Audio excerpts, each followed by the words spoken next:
The last time Mickey Mouse appeared in a movie was in The Simple Things in 1953. But this Christmas, Mickey makes a comeback, starring in his first film in 30 years. Good morning, Mr. Scrooge. Mickey's Christmas Carol. Now, get on with your work, Cratchit. Mickey stars as Bob Cratchit in a half-hour Disney version of the Dickens fable. Bundle of shirts for you. Is he happy about it? Yes, sir. The Mouse, as he's known to friends, began acting in 1928 in Steamboat Willie, the first sound cartoon.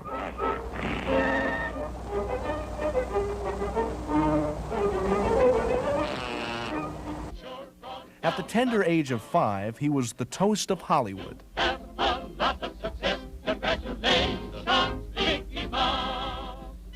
Critics raved over his dramatic performance in The Pointer in 1939.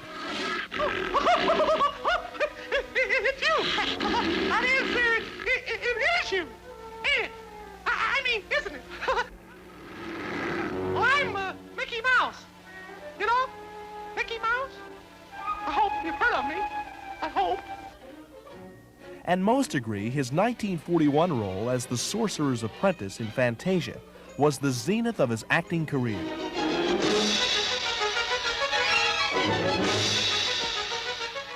After leaving the movie business in 1953, Mickey spent a lot of time at his California and Florida homes.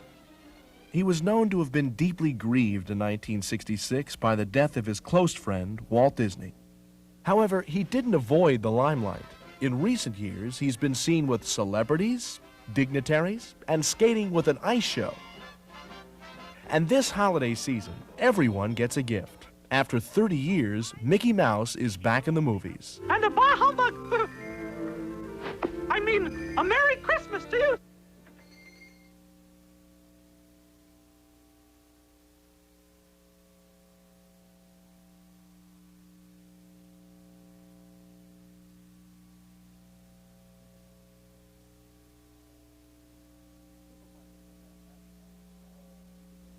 Supermarkets are fantastic. I would love to take a big tape recorder into a supermarket and pick up the sounds of the cash registers and the general people talking around me, and you get an announcement over the loudspeaker and the Muzak playing and the carts banging and the hum of the electric freezers. Wayne Allwine is a very good listener. Sounds are Allwine's business. He conjured up sound effects for Mickey's Christmas Carol, Disney's new animated version of the Dickens fable. Humbug. It's Wayne Allwine who gives those animated chains their rattle, the bells their ring, and the doors their slam. Out, out! But the most entertaining of Allwine's sound effects are voices. He's got kind of Nigel sound like this, and he's a Cockney. So you close your nose up a bit like that and you talk like this. Oh, well, let's rest a minute before we fill it in, eh? But he ain't going nowhere. That's a weasel. In Mickey's Christmas Carol, he performs the voices of 5 different characters. The star voice in Allwine's repertoire?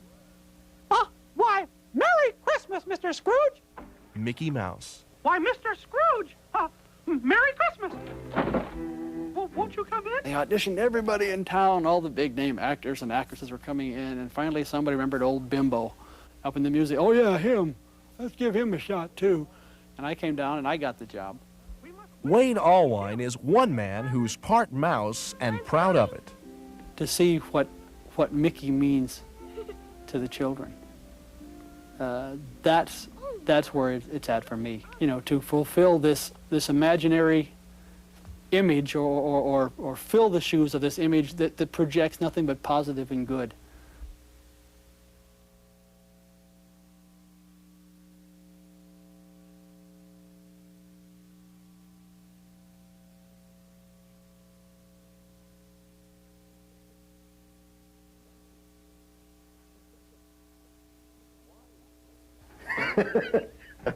Why is Bernie Mattinson laughing? Maybe because he's the director of Mickey's Christmas Carol, a new half-hour cartoon that's Disney's version of Charles Dickens' Christmas Carol. Bah! Humbug. And he says, never mind the mushy stuff. Mattinson cast old Disney favorites as the stars of the film, featuring Mickey Mouse as Bob Cratchit. He says, and a bah humbug too. And he catches himself. And a bah humbug. I mean, a Merry Christmas to you, sir. And Mattinson cast a young team of animators to bring the characters to life. Certain animators are like actors. They just fit the part. I kind of felt my role was sort of a Tom Sawyer, in a way, where you were giving out the paintbrushes to the animators and they were painting your fence for you, you know, and you inspire them to do it. Animator Mark Henn was inspired to study old drawings of Mickey Mouse. There's a real natural rhythm that you can see that just kind of flows through the different poses here. You can see, and that's makes the drawing very appealing. Well said, Master Fred. Cratchit, what are you doing? I was just trying to keep my hands warm, sir. Glenn Keane's 2-year-old son inspired his Willie the Giant animation. Max looked like Willie at that point, you know. He just kind of fat, stocky legs and everything, and Willie had about the brain of a 2-year-old, except the body of the Empire State Building. Why would the ghost of Christmas present, that's me, want to eat a distasteful little miser like you? Dave Block was inspired to be as crotchety as Scrooge McDuck. And I found myself just getting into the character. I was sitting at my desk all hunched over so much because he was kind of in that attitude a lot. Plus his 80% interest, compounded daily. Money, money, money. And like Tom Sawyer, Bernie Mattinson and friends did the job without adult supervision. I'll look at executives walking by and they have these nice suits on and so forth, and I'll think, what are those guys working here for? This is for us kids, you know?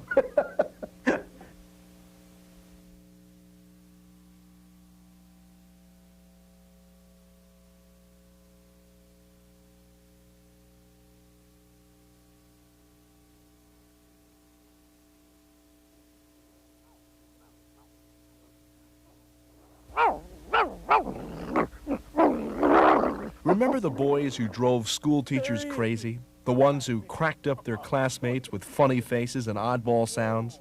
A few of them never grew up. These men earned their living by creating voices and sounds for cartoons. Why, it's yours, Ebenezer. The richest man in the cemetery.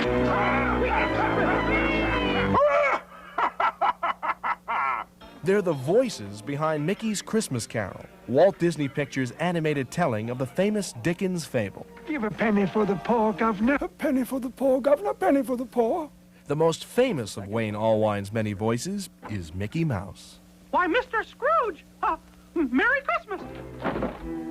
Won't you come in? Mickey, here's my speaking voice. I go up a little bit higher and a little bit higher, and oh boy, there he is, right there. My partner, Jacob Marley, dead 7 years today. For the miserly Scrooge McDuck, actor Alan Young called on his own Scottish ancestry. He robbed from the widows, and he swindled the poor. Ooh, he was a good one. He left me enough money to pay for his tombstone. And I had him buried at sea.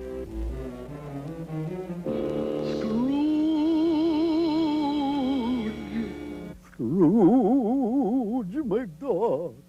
Veteran voice man Hal Smith doesn't mind his reputation for being goofy. Oh, there's no hope. I'm doomed. Doomed. And the same thing will happen to you, Ebenezer Scrooge. Will Ryan began doing comic voices as a disc jockey in Cleveland. In Mickey's Christmas Carol, he's the voice of Willie the Giant. I think I do. Yeah, I do. Yeah, and don't forget the chocolate pot roast with pistachio. With pistachio. With yogurt. Nephew. Uncle Scrooge. That voice belongs to Clarence Ducky Nash, who's been Donald's voice for 49 years. We're pretty good pals, aren't we, Donald? Yeah, that's right. The same voices that once drove teachers to distraction will be attracting movie audiences this holiday season. Merry Christmas and a Happy New Year.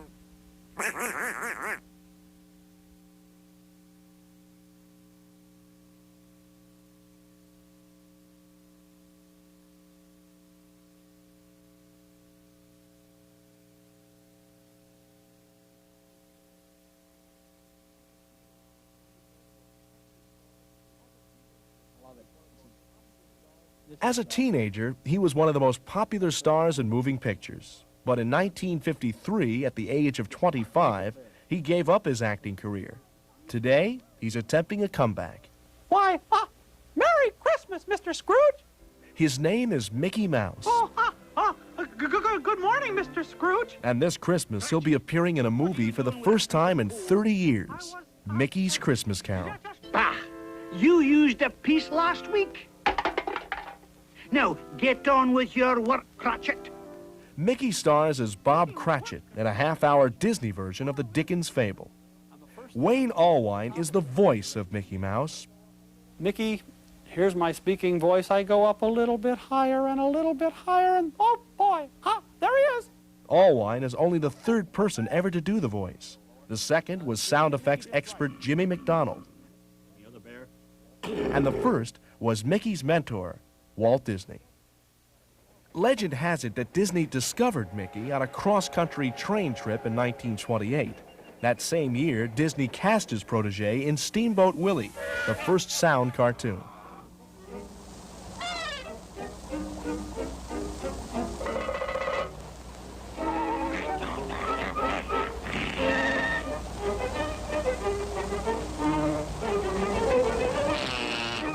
Soon, Mickey was the toast of Hollywood. And we hope you have a lot of success. Congratulations, Mickey Mouse. Critics raved over his dramatic performance in The Pointer in 1939. It's you. That is you. Ain't it? I mean, isn't it? Well, I'm Mickey Mouse. You know, Mickey Mouse. I hope you've heard of me. I hope. And most agree that his 1941 role as the Sorcerer's Apprentice in Fantasia was the zenith of his acting career. But after starring in his 118th cartoon, The Simple Things, in 1953, Mickey retired from the movies. He flirted briefly with television, but he spent most of his time outside the film business at his homes in California and Florida.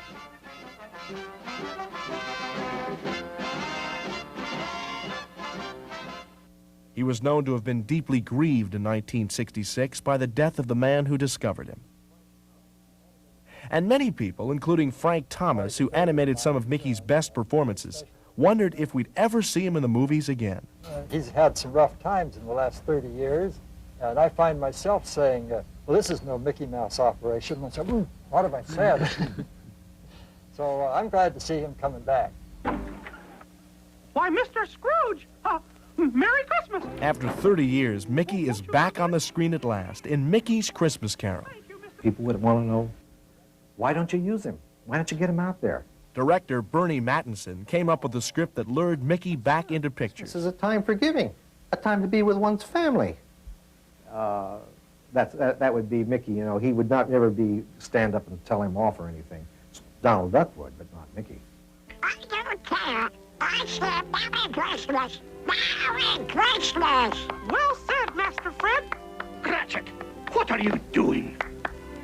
I was just trying to keep my hands warm, sir. To create the cartoon, Mattinson recruited a team of young animators who were thrilled to be working with the famous mouse. Mickey is a Mercedes. He just keeps hanging in there, and he doesn't lose quality over the ages. There's something really appealing about the guy, and genuinely appealing. He wasn't just a flash in the pan. He can work in any country.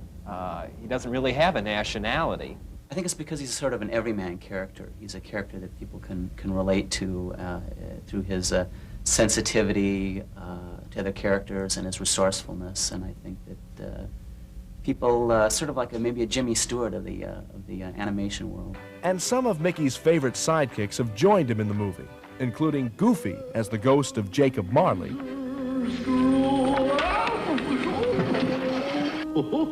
Gosh, kind of slippery. Jiminy Cricket as the ghost of Christmas Past. What are you doing? We're going to visit your past. Just hold on. Whoop. Not too tight now. And cameos by Willie the Giant Yeah, I do. and Donald Duck. Ah, nephew. Uncle Scrooge. Donald and his voice, Clarence Nash, have known Mickey for most of his career. That's right. We're pals. All of Mickey's pals agree it's good to see him back in the movies. And a bar humbug. I mean, a Merry Christmas to you.